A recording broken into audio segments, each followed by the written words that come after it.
Hello everyone, आज के इस सेशन में हम सॉल्व करने वाले हैं कुछ और इंटेक्स क्वेश्चंस हमारे chapter is matter around us pure के। प्रीवियस सेशन में हमने आपकी एनसीईआरटी बुक के पेज नंबर 15 एंड 18 में जितने भी इंटेक्स क्वेश्चंस दिए थे उनको हमने कर लिया था सॉल्व, और आज के इस सेशन में आपकी एनसीईआरटी बुक के पेज नंबर 24 पे जितने भी इंटेक्स क्वेश्चंस गिवन हैं उनको हम करेंगे सॉल्व। तो चलिए फटाफट से आज के इस सेशन को हम कर लेते हैं start. So this is Vibhuti Khare, welcome to Magnet Brains, जहाँ पे आपको सभी चैप्टर्स के वीडियो लेक्चर्स मिलने वाले हैं बिल्कुल फ्री ऑफ कॉस्ट। यानी कि मैग्नेट ब्रेन्स में आपको 2 चैप्टर्स पढ़ने के बाद किसी भी तरह का पेमेंट करने की या पैकेज परचेज करने की ज़रूरत बिल्कुल भी नहीं है, क्योंकि मैग्नेट ब्रेन्स आप सब तक पहुंचा रहा है क्वालिटी एजुकेशन बिल्कुल फ्री ऑफ कॉस्ट। तो इसी अच्छी बात से हम स्टार्ट करते हैं आज का हमारा ये सेशन इंटेक्स क्वेश्चंस के साथ। तो भाई फर्स्ट क्वेश्चन क्या है, how will you separate a mixture containing kerosene and petrol, difference in their boiling points is more than 25 degree Celsius, which are miscible with each other. अब अगर आपको याद हो तो मैंने आपको ये वर्ड मिसेबल का मतलब समझाया था।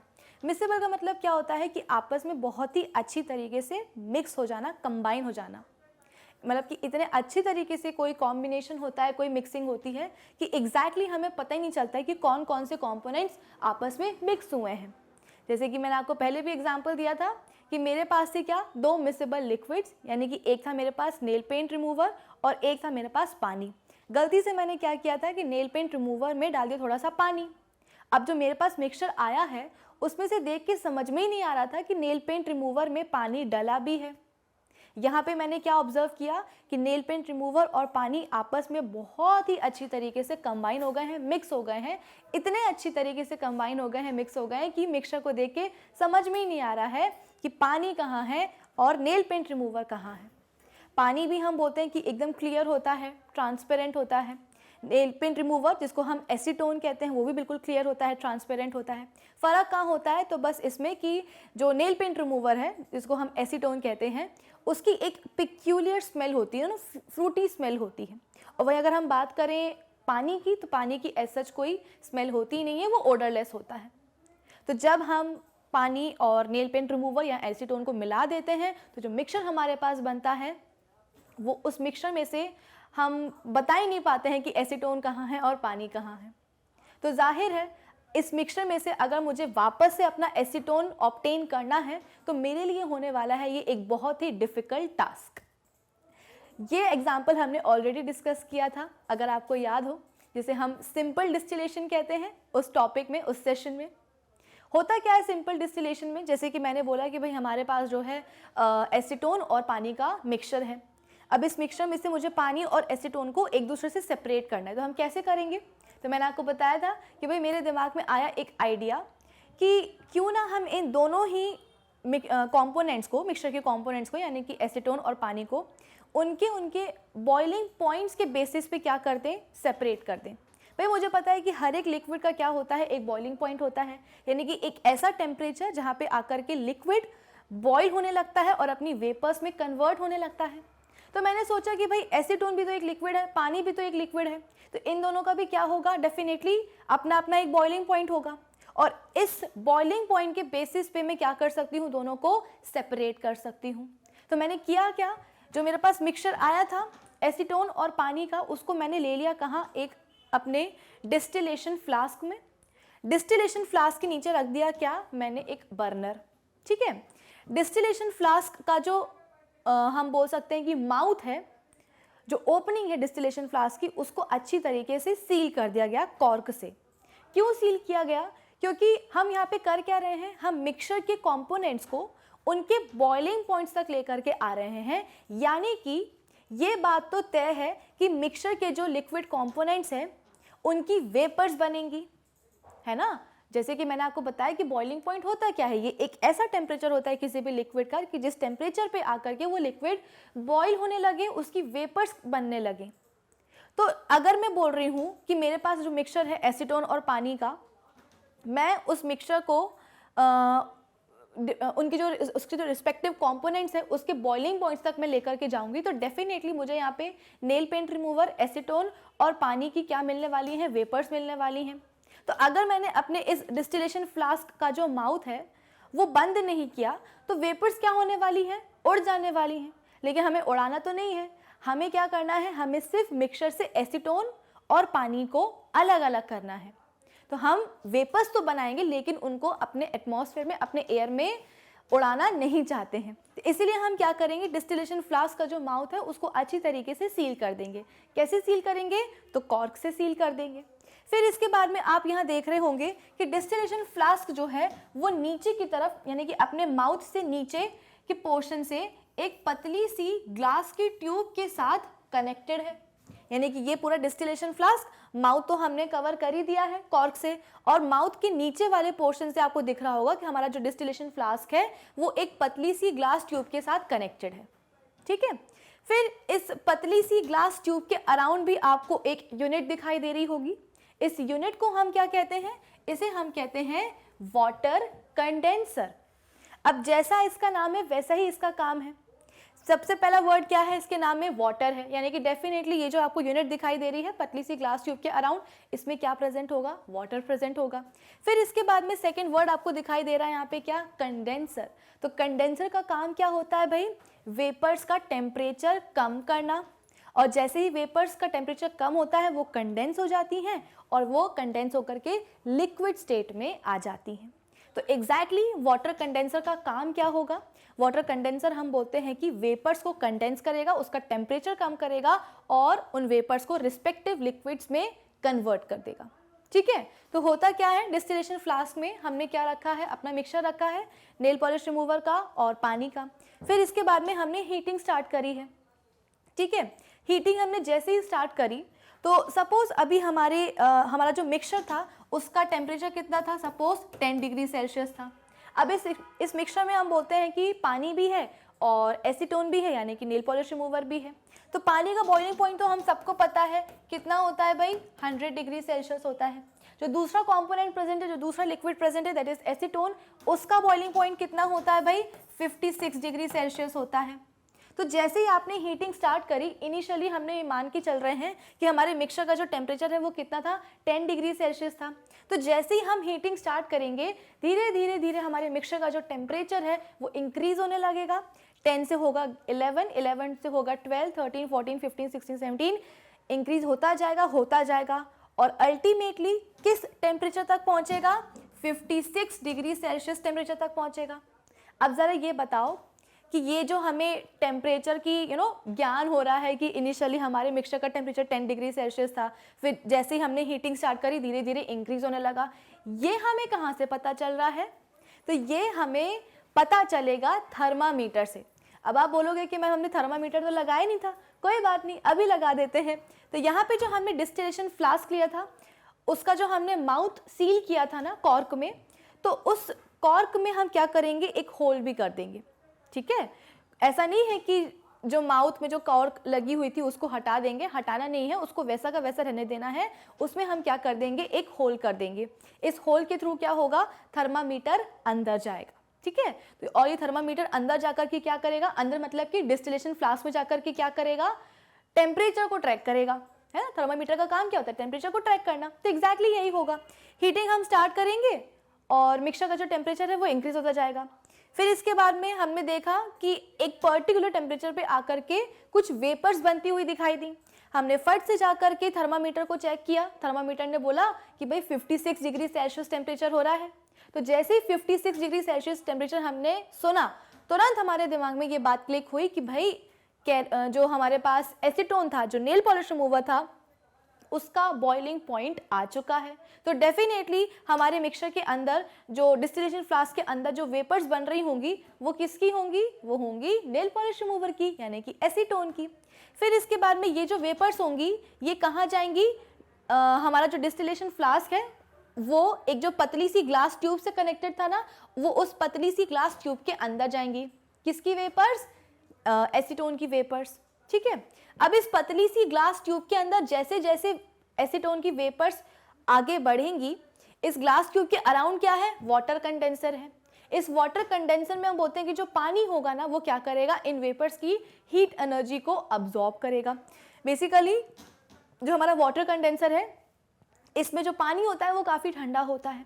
तो जैसे ही एसीटोन की वेपर्स जाएंगी ग्लास ट्यूब के अंदर, उसमें ट्रैवल करेंगी, उसके अराउंड जो वाटर कंडेंसर है, जो पानी है, वो पानी क्या करेगा, इन वाटर वेपर्स की जो हीट एनर्जी है उसको वो अब्जॉर्ब कर लेगा। तो होगा क्या, जो वेपर्स हैं उनकी हीट एनर्जी कम हो रही है, यानी कि उनका टेम्परेचर क्या हो जाएगा, कम हो जाएगा। तो भाई जब टेम्परेचर कम हो जाएगा तो अपने आप वेपर्स जो हैं वो अपने रिस्पेक्टिव लिक्विड्स में चेंज हो जाएंगी, कन्वर्ट हो जाएंगी। और एग्जैक्टली यही होगा, जैसे ही एसीटोन की वेपर्स की हीट एनर्जी वाटर कंडेंसर के पानी ने अब्जॉर्ब कर ली, उनकी हीट एनर्जी कम हो गई, उनका टेम्परेचर कम हो गया और एसीटोन की वेपर्स कंडेंस हो गई किस में, एसीटोन में। तो हम क्या करेंगे, यानी कि आप बोल सकते हो कि इस पतली सी ग्लास ट्यूब के एंड तक पहुंचते पहुंचते एसीटोन की वेपर्स जो हैं वो लिक्विड एसीटोन में कन्वर्ट हो जाएंगी। और इस ग्लास ट्यूब के एंड में हम लगा देंगे एक बीकर और बीकर में लिक्विड एसीटोन को हम कलेक्ट कर लेंगे। ठीक है, जब तक कि पूरा का पूरा एसीटोन कन्वर्ट ना हो जाए अपनी वेपर्स में, तब तक हमारा थर्मामीटर का जो टेम्परेचर है ना वो कांस्टेंट रहेगा, 56 डिग्री सेल्सियस रहेगा, है ना। ये हमने पढ़ा था लेटेंट हीट ऑफ वेपराइजेशन, अगर आपको याद हो। फिर इसके बाद में हम बोलेंगे कि टेम्परेचर फिर से ग्रेजुअली जो है इंक्रीज होना शुरू हुआ। फिर इसके बाद में 100 डिग्री सेल्सियस पहुंचा, जहाँ पे जाकर के पानी की भी वेपर्स बनने लगी और फिर इन वेपर्स को भी सिमिलर तरीके से, पैटर्न से, प्रोसीजर से कलेक्ट कर लिया गया। तो हमने करा क्या, हमने जो मिक्सचर था एसीटोन और पानी का, उसमें से एसीटोन और पानी को बिल्कुल सेपरेट कर लिया। कहाँ तो उस मिक्सचर को देख के लग रहा था कि भाई एक तो ये बहुत ही क्या होने वाला है, डिफिकल्ट टास्क होने वाला है, क्योंकि एसीटोन और पानी हम बोलते हैं कि मिक्सेबल लिक्विड्स हैं, इतने अच्छी तरीके से मिक्स होते हैं एक दूसरे के साथ कि समझ में ही नहीं आता है कि इस मिक्सचर में पानी ही है या एसीटोन भी साथ में मिला हुआ है। लेकिन हमने क्या किया, उन लिक्विड कंपोनेंट्स के बॉइलिंग पॉइंट्स के बेसिस पर उनको सेपरेट कर लिया।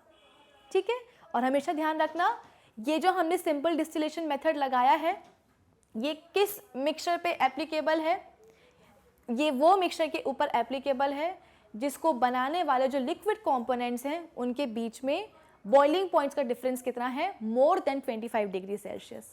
ठीक है, अगर less than 25 degree Celsius temperature हो गया तो सिंपल डिस्टिलेशन से हम मिक्सचर के लिक्विड कंपोनेंट्स को सेपरेट नहीं कर सकते, उसके लिए हमें फ्रैक्शनल डिस्टिलेशन पे जाना पड़ेगा।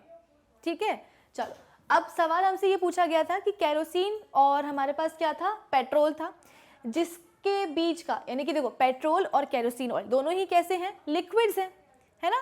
तो पेट्रोल का भी क्या होगा, अपना एक बॉइलिंग पॉइंट होगा और केरोसिन ऑयल का भी क्या होगा, अपना एक बॉइलिंग पॉइंट होगा। और इन दोनों के ही बॉइलिंग पॉइंट्स के बीच का जो डिफरेंस है वो कितना है, मोर देन 25 डिग्री सेल्सियस है।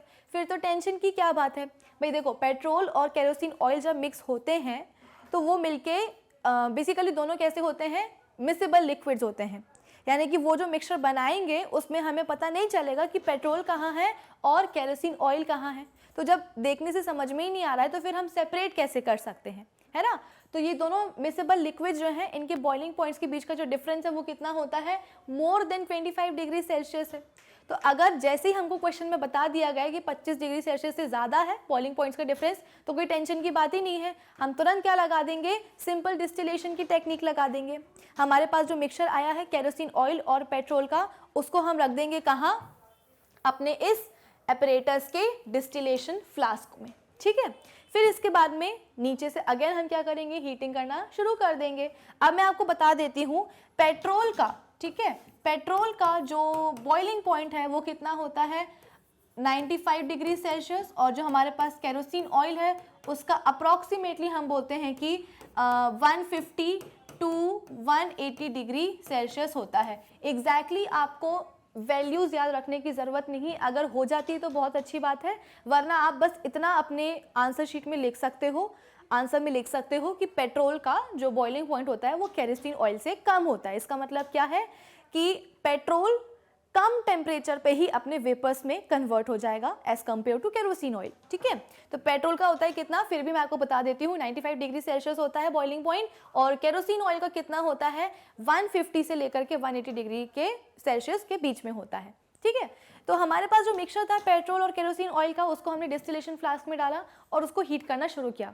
मान लेते हैं कि इनिशियली हमारे मिक्सचर का जो टेम्परेचर है वो कितना था, 20 डिग्री सेल्सियस था। अब जैसे जैसे हम हीटिंग शुरू करेंगे हमारे मिक्सचर का जो टेम्परेचर है वो इंक्रीज होता जाएगा।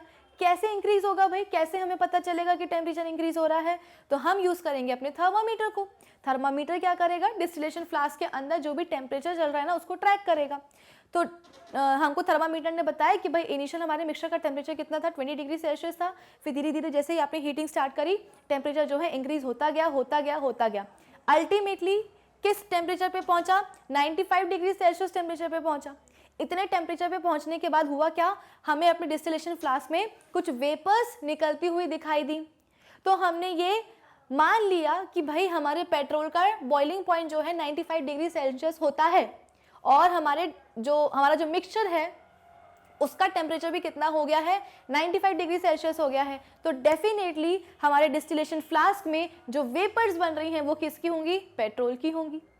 अब हम क्या करेंगे, पेट्रोल की जो वेपर्स बन रही है उसको हम अपनी हवा में उड़ा नहीं देंगे, उसको हम कलेक्ट करेंगे। कलेक्ट किया, इसके बाद में ये वेपर्स कहाँ गई, पतली डिस्टिलेशन फ्लास्क के थ्रू, डिस्टिलेशन फ्लास्क से कहाँ गई, पतली सी जो आपको ग्लास ट्यूब दिखाई दे रही होगी वहाँ गई। ग्लास ट्यूब में जैसे जैसे पेट्रोल की वेपर्स आगे ट्रैवल करेंगी होगा क्या, वाटर कंडेंसर जो है पेट्रोल की वेपर्स की हीट एनर्जी को अब्जॉर्ब कर लेगा। वाटर कंडेंसर के अंदर जो पानी होता है वो पेट्रोल की वेपर्स की जो हीट एनर्जी है उसको वो अब्जॉर्ब करता जाएगा। इससे क्या होगा कि पेट्रोल की वेपर्स की जो हीट एनर्जी है वो कम होती जाएगी। हीट एनर्जी कम हो रही है मतलब क्या, टेम्परेचर कम होगा। और जैसे ही टेम्परेचर कम हुआ वेपर्स जो है वो कन्वर्ट हो जाएंगे किस में, अपने लिक्विड स्टेट में। तो एग्जैक्टली ये होता है कि जैसे आप बोल सकते हो कि जैसे जैसे हम बोलते हैं कि वेपर्स कहाँ तक पहुँचेंगी, इस ग्लास ट्यूब के एंड तक पहुँचेंगी, वो वेपर्स कन्वर्ट हो चुकी रहेंगी किसमें, लिक्विड स्टेट में। और अल्टीमेटली आप क्या करोगे, नीचे आप यहाँ पे एक बीकर रख दोगे तो आपको बीकर में क्या मिल जाएगा, पेट्रोल मिल जाएगा। ठीक है, फिर इसके बाद में फर्दर हम बोलते हैं कि टेम्परेचर इंक्रीज किया जाता है और 150 टू जैसे ही 180 डिग्री सेल्सियस के बीच में टेम्परेचर आता है, अगेन हमको जो है ना कुछ वेपर्स बनती हुई दिखाई देती हैं। उन वेपर्स को भी हम सिमिलर प्रोसीजर से कलेक्ट करते हैं और वो हमें पता चलता है कि वेपर्स किसकी हैं, केरोसिन की हैं। तो हमारे पास इनिशियली एक मिक्सचर था केरोसिन का और पेट्रोल का, उसको हमने क्या किया, सिंपल डिस्टिलेशन की हेल्प से केरोसिन को अलग कर दिया और पेट्रोल को अलग कर दिया। और हमेशा ध्यान रखना है कि सिंपल डिस्टिलेशन, ये हमने सिंपल डिस्टिलेशन परफॉर्म किया है और सिंपल डिस्टिलेशन सिर्फ और सिर्फ उन्हीं मिक्सचर के लिक्विड कंपोनेंट्स को सेपरेट कर सकता है जिन लिक्विड कंपोनेंट्स के बॉइलिंग पॉइंट्स के बीच में डिफरेंस कितना होगा, मोर देन 25 डिग्री सेल्सियस होगा। यहाँ पे भी आपको क्लियरली दिखाई दे रहा है कि पेट्रोल और केरोसिन के बॉइलिंग पॉइंट्स का जो डिफरेंस है वो 25 डिग्री सेल्सियस से ज़्यादा था। जो हमने एसीटोन, नेल पॉलिश रिमूवर और पानी के मिक्सचर का डिस्कशन किया है, उन दोनों के भी बॉइलिंग पॉइंट्स का जो डिफरेंस है वो 25 डिग्री सेल्सियस से ज़्यादा था। तो ऐसे मिक्सचर जिनके लिक्विड कंपोनेंट्स के बॉइलिंग पॉइंट्स का डिफरेंस मोर देन 25 डिग्री सेल्सियस है, सिर्फ और सिर्फ आप उन्हीं को सिंपल डिस्टिलेशन से सेपरेट कर सकते हो। अदरवाइज क्या होगा, सपोज हमने बोला कि कोई लिक्विड है जिसका बॉइलिंग पॉइंट कितना है, 75 डिग्री सेल्सियस है, उसके साथ में एक और लिक्विड मिला दिया गया है, ठीक है, और दोनों ही लिक्विड्स कैसे हैं, मिसिबल लिक्विड्स हैं, और जो दूसरा लिक्विड मिलाया गया है उसका बॉइलिंग पॉइंट हम बोलते हैं कितना है, 60 डिग्री सेल्सियस है। तो 75 और 60 डिग्री सेल्सियस टेम्परेचर दोनों ही काफ़ी कैसे हैं, क्लोज हैं। तो जैसे ही मिक्सचर का टेम्परेचर हम बोलते हैं कि 60 डिग्री सेल्सियस पहुंचेगा, इस टेम्परेचर पे आकर के ये वाला जो कॉम्पोनेंट है इसकी वेपर्स तो हमको दिखाई देने लगेंगी, लेकिन क्या होगा ना, जो दूसरा वाला लिक्विड कॉम्पोनेंट होगा ना उसके पास भी सफिशिएंट हीट एनर्जी आ चुकी रहेगी at 60 degree Celsius temperature of the mixture. तो जिसके कारण क्या होगा, दूसरे वाले लिक्विड कंपोनेंट की भी हमें वेपर्स दिखाई देंगी। यानी कि एक लिक्विड कंपोनेंट के बॉइलिंग पॉइंट पे हमें दोनों ही लिक्विड कंपोनेंट्स की वेपर्स मिलने वाली हैं। तो भाई इनिशियली तो हम लिक्विड्स को सेपरेट नहीं कर पा रहे थे, तो उनकी जो रिस्पेक्टिव वेपर्स हैं उनको अगर हम मिला देंगे तो उनकी रिस्पेक्टिव वेपर्स को हम क्या ही सेपरेट कर पाएंगे। उसके लिए हमें फ्रैक्शनल डिस्टिलेशन लगता है, वो एक अलग चीज़ है, उसको हमने अपने प्रीवियस सेशन में इंटेक्स क्वेश्चन के सेशन में वो हमने डिस्कस कर लिया है। ठीक है, तो आई होप ये वाला क्वेश्चन आप सभी को समझ में आ गया होगा कि केरोसिन और पेट्रोल को हम कैसे सेपरेट कर सकते हैं। तो क्वेश्चन में ही हमको एक बड़ा सा हिंट मिल गया है कि भाई बॉइलिंग पॉइंट्स के बीच का जो डिफरेंस है वो मोर देन 25 डिग्री सेल्सियस है, और हमें पता है कि मिक्सचर कैसे बन रहा है, 2 मिक्सेबल लिक्विड से बन रहा है, और 2 मिक्सेबल लिक्विड्स को सेपरेट करने की 2 ही टेक्निक मैंने आपको बताई है। एक मैंने आपको बताया है सिंपल डिस्टिलेशन और एक मैंने आपको बताया फ्रैक्शनल डिस्टिलेशन। तो जब हिंट हमको ऑलरेडी मिल चुका है कि 25 डिग्री सेल्सियस से ज़्यादा है बॉइलिंग पॉइंट्स का डिफरेंस, तो डेफिनेटली आप यहाँ पे क्या लगाओगे, सिंपल डिस्टिलेशन ही लगाने वाले हो। सिंपल डिस्टिलेशन से आप क्या कर सकते हो, दोनों को सेपरेट कर सकते हो। ठीक है, आई होप ये वाला क्वेश्चन सभी को समझ में आ गया होगा। चलो अब हम चलते हैं कहाँ, अपने सेकंड क्वेश्चन पे। सेकंड क्वेश्चन क्या है हमारे पास, name the technique to separate. अब अभी यहाँ पे आपको 3 मिक्सचर्स दिखाई देंगे और इन तीनों ही मिक्सचर्स में आपको बताना है कि कौन सी ऐसी सेपरेशन टेक्निक लगाए कि मिक्सचर के जो कंपोनेंट्स हैं वो अलग अलग हो जाए। तो फर्स्ट है हमारे पास क्या, बटर फ्रॉम कर्ड, यानी कि हमारे पास दही है और उस दही में से हमको क्या निकालना है, बटर निकालना है। तो आपको क्या लगता है इसमें हम कौन सी टेक्निक लगा सकते हैं?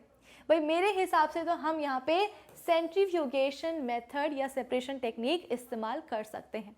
सेंट्रीफ्यूगेशन का जो मेथड है, जो टेक्निक है, उसके बारे में मैंने आपको बताया था कि जब भी सेंट्रीफ्यूगेशन टेक्निक आपके सामने आए तो हमेशा आपके दिमाग में 2 चीज़ें रहनी चाहिए। पहली चीज़ क्या है कि जब भी सेंट्रीफ्यूगेशन मेथड या टेक्निक अप्लाई करी जाती है तो मिक्सचर को क्या करा जाता है, बहुत ही हाई स्पीड के साथ, हमेशा ध्यान रखना मिक्सचर को सेंट्रीफ्यूगेशन टेक्निक में क्या होता है, उसको बहुत ही हाई स्पीड में रोटेट कराया जाता है। इस हाई स्पीड रोटेशन से क्या होता है, एक फोर्स लगता है जिसको हम क्या कहते हैं, सेंट्रीफ्यूगल फोर्स लगता है। ये फोर्स कहाँ लगता है, तो रेडियली आउटवर्ड्स डायरेक्शन में। अगर आपको याद हो तो मैंने आपको बताया था सेंट्रीफ्यूगेशन वाले सेशन में कि आप सभी ने वो देखा होगा, जिसको हम क्या कहते हैं, मैरी गो राउंड राइड कहते हैं। उसमें क्या होता है, ऐसे गोल गोल गोल गोल घूमते हैं। तो होता क्या है कि जब झूला राइड बहुत ही हाई स्पीड पे घूमने लगती है तो हमें लगता है कि हम जो है बाहर की तरफ जा रहे हैं। ना सिर्फ हम, आपने देखा होगा, सपोज मैं यहाँ पे ड्रॉ करने की कोशिश करती हूँ तो मैं यहाँ पे बना क्या रही हूँ, मैं यहाँ पे एक मैरी गो राउंड राइड बना रही हूँ। ठीक है, तो ये क्या है भाई, ये है एक पिलर के ऊपर क्या है, एक रूफ है, और इस रूफ से हम बोलते हैं कि बहुत सारे इस तरीके के झूले लटके हुए हैं। ठीक है, तो इनिशियली क्या होता है कि ये जो झूले हैं, बेसिकली ये पिलर है, पिलर के ऊपर ये रूफ है, और इस रूफ से हम बोलते हैं कि ये 3 झूले लटके हुए हैं स्ट्रिंग्स की हेल्प से। अब इनिशियली क्या होता है, जब राइड रुकी रहती, जब चलती नहीं है, तो ये झूले आपको दिख रहे होंगे कि बिल्कुल सीधे सीधे खड़े रहते हैं, है ना। और इसके बाद में जैसे ही राइड शुरू हो जाती है ये झूले गोल गोल घूमने लगते हैं। गोल तो ये घूमते हैं, लेकिन क्या होता है कि ये अपनी, जैसे ये इनिशियली ऐसे थे, तो जैसे ये हाई स्पीड में झूला घूमेगा ये झूले कुछ इस तरीके से बाहर की तरफ निकल आते हैं। ठीक है, कुछ इस तरीके के ये बन जाते हैं, ये ऐसे। क्यों होता है ये, क्योंकि जब हम बात करते हैं किसी रोटेशन की, हाई स्पीड रोटेशन की, तो जैसे कि मैंने आपको बताया कि एक फोर्स लगता है, ये फोर्स रोटेशन के कारण ही प्रोड्यूस होता है, जिसको हम क्या कहते हैं, सेंट्रीफ्यूगल फोर्स। और ये फोर्स हम बोलते हैं कि कहाँ लगता है, चीज़ों के ऊपर बाहर की तरफ लगता है। यानी कि अगर अनफॉर्चुनेटली झूले, जो हमारी पूरी राइड है, इस राइड में से ये वाली स्ट्रिंग अगर निकल जाए ना, तो पता है क्या होगा, ये वाला जो झूला होगा ना, ये बाहर की तरफ फेंक दिया जाएगा, फेंक जाएगा ये वाला झूला बाहर की तरफ। क्यों, क्योंकि ये क्या हो रहा था, अपनी इस राइड का जो ये वाला पिलर है ना, इसके अराउंड गोल गोल गोल गोल घूम रहा था। गोल गोल गोल गोल घूमने से हुआ क्या, इसके ऊपर सेंट्रीफ्यूगल फोर्स लगने लगा, जिसके कारण ये झूला ऑलरेडी कैसा हो गया, थोड़ा सा टेढ़ा हो गया। और अगर ये स्ट्रिंग कट जाएगी तो ये झूला हम बोलते हैं कि बाहर की तरफ, जिस डायरेक्शन में फोर्स लग रहा होगा, सेंट्रीफ्यूगल फोर्स रेडियली आउटवर्ड्स, उसी डायरेक्शन में ये फिक जाएगा। अगर ये वाला झूले की स्ट्रिंग निकली है तो ये यहाँ मूव कर जाएगा, ये वाले झूले की स्ट्रिंग टूट गई तो ये यहाँ फिक जाएगा। ठीक है, तो हमेशा ध्यान रखना कि जब भी सेंट्रीफ्यूगेशन की बात आती है तो सेंट्रीफ्यूगल फोर्स तो लगता ही है चीज़ों पे, वो भी कहाँ, रेडियली आउटवर्ड्स डायरेक्शन में। ठीक है, फिर इसके बाद में दूसरी चीज़ क्या होती है कि जब भी सेंट्रीफ्यूगेशन मेथड होता है, टेक्निक उसकी अप्लाई करी जाती है, तो उसमें क्या होता है ना कि वो वाली चीज़ें जो कि ज़्यादा भारी होती, जिनकी डेंसिटी ज़्यादा होती है, वो रोटेशन एक्सिस से दूर हो जाती हैं। अगर मैं इस राइड की बात करूं, मैरी गो राउंड राइड की बात करूं, तो इस राइट की रोटेशन एक्सिस क्या है, ये पिलर है। क्यों? क्योंकि इस पिलर के अबाउट ही क्या हो रहा है, रोटेशन हो रहा है। इस पिलर के अराउंड ही आपके सारे झूले गोल गोल घूमते हैं। तो रोटेशन एक्सिस क्या हो गई, ये पिलर हो गया। तो सेंट्रीफ्यूगेशन मेथड में होता है क्या है कि रोटेशन एक्सिस में के अराउंड हम बोलते हैं कि जो चीज़ भारी होती है ना वो उससे दूर चली जाती है, और जो चीज़ हल्की होती है जिसकी डेंसिटी कम होती है वो रोटेशन एक्सिस के तरफ आ जाती है। जैसे कि झूले थे कि झूले की डेंसिटी काफ़ी ज़्यादा थी, इन झूले के ऊपर हम भी बैठे रहते हैं तो ये और भारी हो जाते हैं। तो जैसे ही हम बोलते हैं कि ये झूला मतलब हम बोलते हैं कि राइड चलेगी तो जो झूले होंगे ये रोटेशन एक्सिस से देखो दूर चले जाते हैं। इनिशियली इसके पास ही होते हैं लेकिन देखो ये हम बोलते हैं कि दूर चले जाते हैं। ठीक है, तो ये दोनों चीज़ें आपको हमेशा ध्यान रखनी है कि जब भी सेंट्रीफ्यूगेशन मेथड अप्लाई किया जाता है तो होता क्या है, एक तो सेंट्रीफ्यूगल फोर्स लगता है बाहर की तरफ जिसके कारण चीज़ें जो है ना बाहर की तरफ फिका जाती हैं, प्लस हम बोलते हैं कि जिनकी डेंसिटी ज़्यादा होती जिन चीज़ों की वो चीज़ें रोटेशन एक्सिस से दूर चली जाती हैं, और वो चीज़ें जिनकी डेंसिटी कम होती हैं वो रोटेशन एक्सिस के पास आ जाती हैं। बेस्ट एग्जांपल मैं आपको देती हूँ कोलॉइड्स का ब्लड। हम सबके अंदर ब्लड होता है और ये ब्लड भी क्या होता है भाई, ब्लड क्या है, एक कोलॉइड है। इसके अंदर भी बहुत सारे कंपोनेंट्स होते हैं जैसे कि WBCs हैं, RBCs हैं, प्लाज्मा है, प्लेटलेट्स हैं। भाई जब खून निकलता है तो खून हमको सिर्फ रेड कलर का दिखता है, इसके अलावा खून के अंदर क्या क्या है, RBC कहाँ है, WBCs कहाँ है, यह हमें दिखाई नहीं देती हैं, लेकिन ये चीज़ें होती तो हैं। तो अब अगर हम बात करते हैं कि इसकी ब्लड के कंपोनेंट्स को सेपरेट करने की, तो एग्जैक्टली हम बोलते हैं कि हमको सेंट्रीफ्यूगेशन मेथड ही लगाना पड़ता है। जैसे कि आपको यहाँ दिख रहा होगा इस तरह की जो एक मशीन होती है जिसको हम क्या कहते हैं, सेंट्रीफ्यूज कहते हैं। सेंट्रीफ्यूज में हम बोलते हैं कि टेस्ट ट्यूब होल्डर रखे रहते हैं और इन टेस्ट ट्यूब होल्डर में हम क्या कर देते हैं, ब्लड सैंपल लेकर के टेस्ट ट्यूब में और वो टेस्ट ट्यूब होल्डर में फंसा देते हैं और फिर इस हिसाब से हम बोलते हैं कि मशीन स्टार्ट हो जाती है।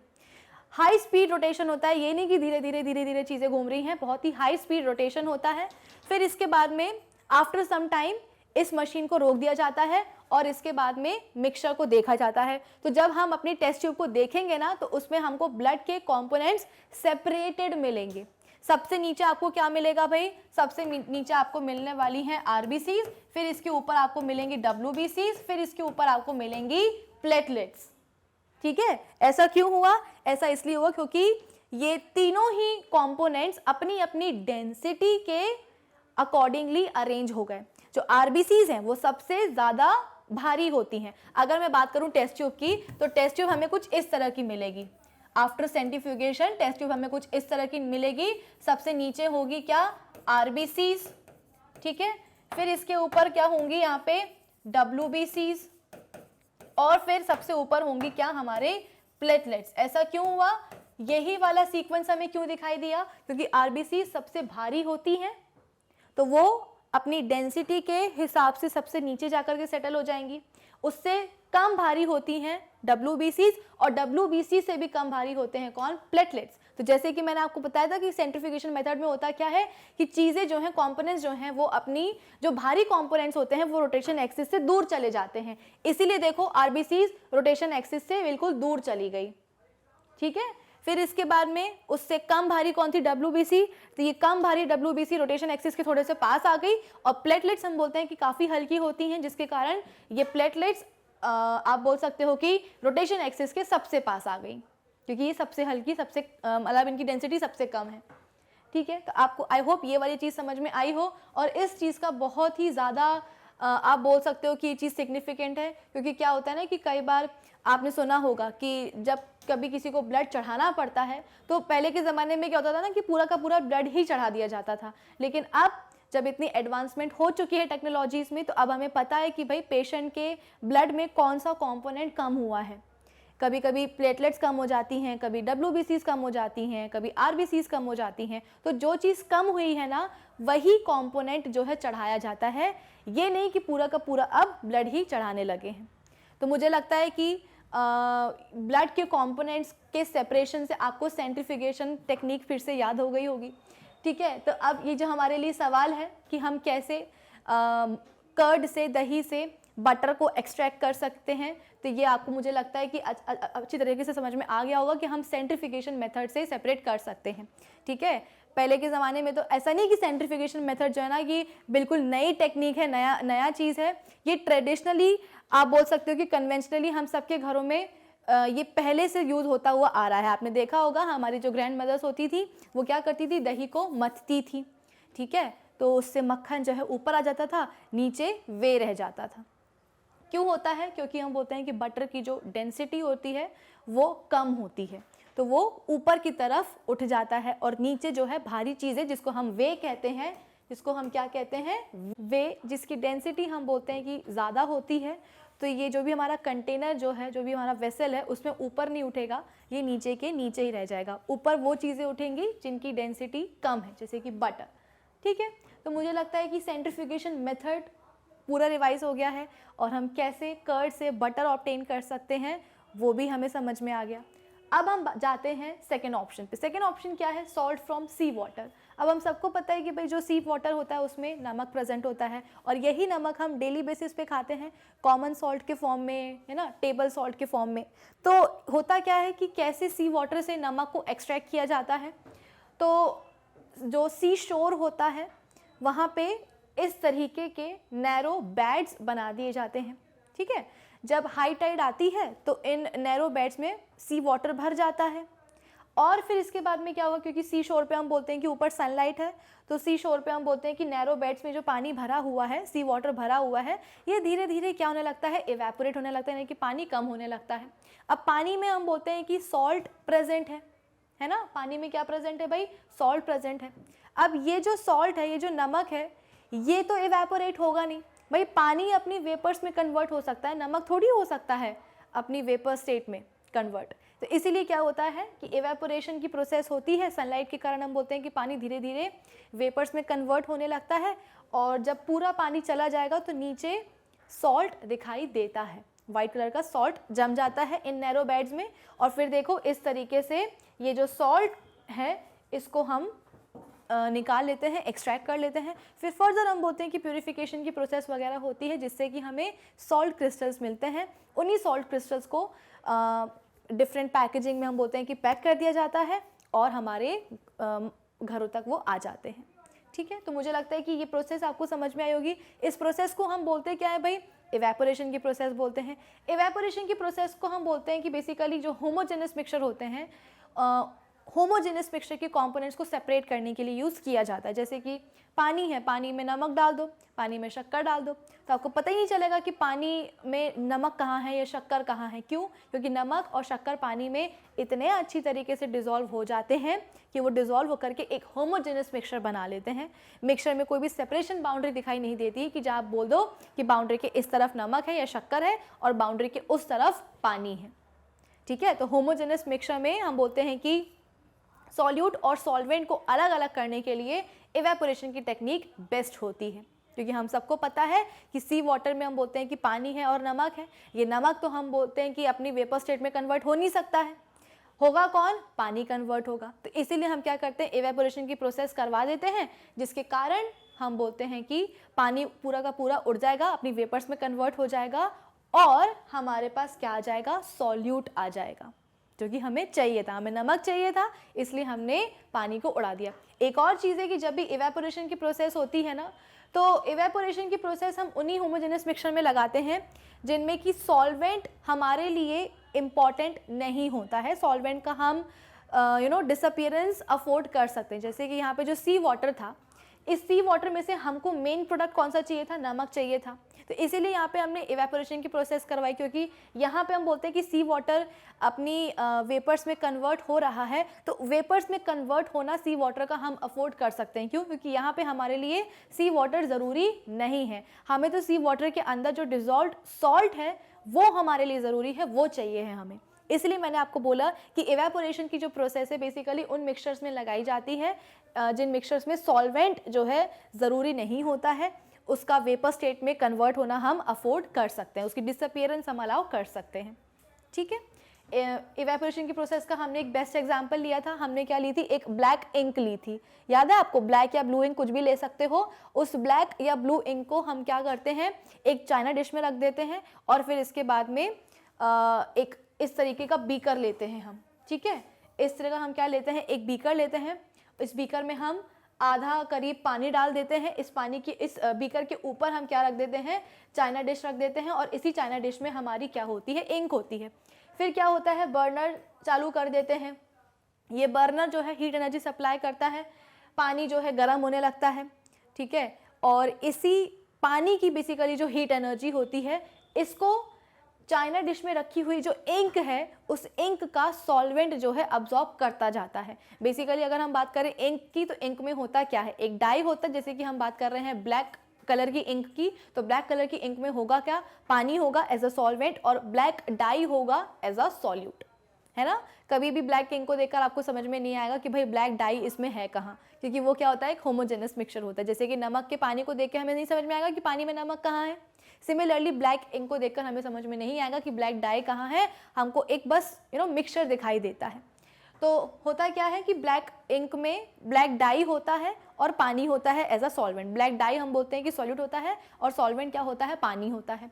तो जैसे ही हमने ये पूरा अपैरेटस अपना पूरा सेटअप करा, हीट एनर्जी जो है ना बीकर में रखे हुए इस पानी ने अब्जॉर्ब करी, ये पानी भी गर्म होने लगा। पानी की जो गर्मी है वो चाइना डिश में रखी हुई इंक का जो सॉल्वेंट है, जो पानी है, वो अब्जॉर्ब कर लेगा और उसकी इवेपोरेशन जो है शुरू हो जाएगी। कुछ बच्चों को डाउट होगा कि मैम क्यों नहीं हमने चाइना डिश को डायरेक्टली जो है बर्नर के ऊपर रख दिया, क्या ज़रूरत थी इतना पूरा तामझाम करने की, कि पहले एक बीकर रखा, बीकर के अंदर पानी भरा, पानी पहले गर्म हो रहा है, फिर इसके बाद में पानी से जो हीट एनर्जी है, पानी की हीट एनर्जी, उससे इंक का जो सॉल्वेंट है, जो पानी है, वो इवेपोरेट हो रहा है। डायरेक्टली क्यों नहीं रख दिया, इसलिए नहीं रख दिया क्योंकि कई बार क्या होता है ना कि सॉल्वेंट यानी कि जो पानी है वो इवेपोरेट तो हो जाएगा, लेकिन जो है ना इंक बेसिकली जो ब्लैक डाई है ना वो डिकम्पोज हो जाती है क्योंकि हीट बहुत ज़्यादा ही लग जाती है। तो यहाँ पे हमको टेम्परेचर भी मेंटेन करना है, यहाँ पे हमको एक्सेसिव हीट एनर्जी नहीं चाहिए है, ठीक है। इसीलिए हम क्या करते हैं कि पहले पानी को रखते हैं, बीकर में पानी को रखते हैं। पानी की हीट एनर्जी बेसिकली आप इनडायरेक्टली हीट एनर्जी को सप्लाई कर रहे हो अपनी इंक तक। तो इंक का जो सॉल्वेंट होगा, जो आप बोल सकते हो कि पानी होगा, वो उस हीट एनर्जी को अब्जॉर्ब करेगा, इवेपोरेशन स्टार्ट करेगा और at the end of this process आपको एक ब्लैक कलर का पाउडर्ड या एमॉर्फस डाई देखने को मिलेगा, ठीक है। तो इनिशियली हमारे पास ब्लैक इंक थी, उस इंक में से हमने पूरा पानी इवेपोरेट कर दिया और इसके बाद में हमको फाइनली मिला क्या, ब्लैक कलर का डाई मिल जाएगा, ठीक है। आई होप ये वाली प्रोसेस सबको समझ में आ गई होगी और ये वाला ऑप्शन भी सभी को समझ में आ गया होगा। अब हम बात करते हैं अपने थर्ड ऑप्शन की। थर्ड ऑप्शन क्या है, कैम्फर प्लस या फ्रॉम सॉल्ट। अब हमारे पास एक मिक्सचर है जिसमें कि कैम्फर है और सॉल्ट है। कैम्फर क्या होता है भाई, कैम्फर हम बोलते हैं वही कपूर जो हमारे घरों में यूज़ होता है पूजा वगैरह में, ठीक है। कैम्फर हम जो यूज़ करते हैं पूजा में वो बेसिकली क्यूब्स होते हैं छोटे छोटे से। अब या अगर आप क्या करो, उस कैम्फर को अच्छी तरीके से क्रश कर दो। कपूर बहुत ही ब्रिटल होता है, आसानी से टूट जाता है, तो कैम्फर को आप क्या कर दो, क्रश कर दो और उसको नमक के साथ मिक्स कर दो। तो नमक हमको पता है कि काफ़ी उसके छोटे छोटे जैसे क्रिस्टल्स होते हैं, वाइट कलर का होता है। और जब आप कपूर को भी, कैम्फर को भी क्रश कर दोगे तो कपूर के भी आपको बहुत ही छोटे छोटे से वाइट कलर के क्रिस्टल्स दिखाई देंगे। और जब आप नमक और कैम्फर के क्रिस्टल्स को क्या कर दोगे, मिक्स कर दोगे, तो आपको पता ही नहीं चलेगा कि आपके नमक के क्रिस्टल्स कौन से हैं और आपके कैम्फर के क्रिस्टल्स कौन से हैं, ठीक है। तो देखने से तो समझ में नहीं आ रहा है कि नमक कहाँ है और कैम्फर कहाँ है, कपूर कहाँ है, लेकिन सेपरेशन तो चाहिए ही है ना। तो गलती से हमने क्या करा था, मिक्स कर दिया था। कैम्फर को हमने क्रश करके नमक के साथ मिक्स कर दिया था, लेकिन अब खा तो सकते नहीं है, तो क्या करना पड़ेगा, सेपरेशन करना पड़ेगा। कैसे सेपरेशन करेंगे, हम सबको पता है कि कपूर का जो पैकेट होता है अगर उसको टाइटली बंद करके नहीं रखा तो धीरे धीरे कपूर जो है पूरा का पूरा उड़ जाता है ना। तो ये चीज़ हमें समझ में आ गई है कि कैम्फर क्या है, एक सबलाइम सब्सटेंस है, एक सबलाइम मटेरियल है ना। जब सॉलिड डायरेक्टली कहाँ आ जाए, अपनी वेपर स्टेट में आ जाए, अपनी गैशियस स्टेट में आ जाए, बिना लिक्विड स्टेट में आए, उसे हम क्या कहते हैं, सबलाइम सब्सटेंस कहते हैं। और ये जो पूरी प्रोसेस होती है उसको हम सब्लिमेशन कहते हैं। तो नमक को आप 1 साल रख दो, 2 साल रख दो, कितने भी साल जो है उसको खुला करके रख दो, नमक कभी भी जो है अपनी वेपर्स में नहीं उड़ेगा, नहीं कन्वर्ट होगा। एग्जैक्टली यहाँ पे भी तो एवेपोरेशन की प्रोसेस में यही हो रहा था, नमक जो है अपनी वेपर्स में कन्वर्ट नहीं हो रहा था। हो कौन रहा था, पानी रहा था, ठीक है। इसलिए पानी को हमने इवेपोरेट कर दिया और पीछे कौन छूट गया, नमक छूट गया।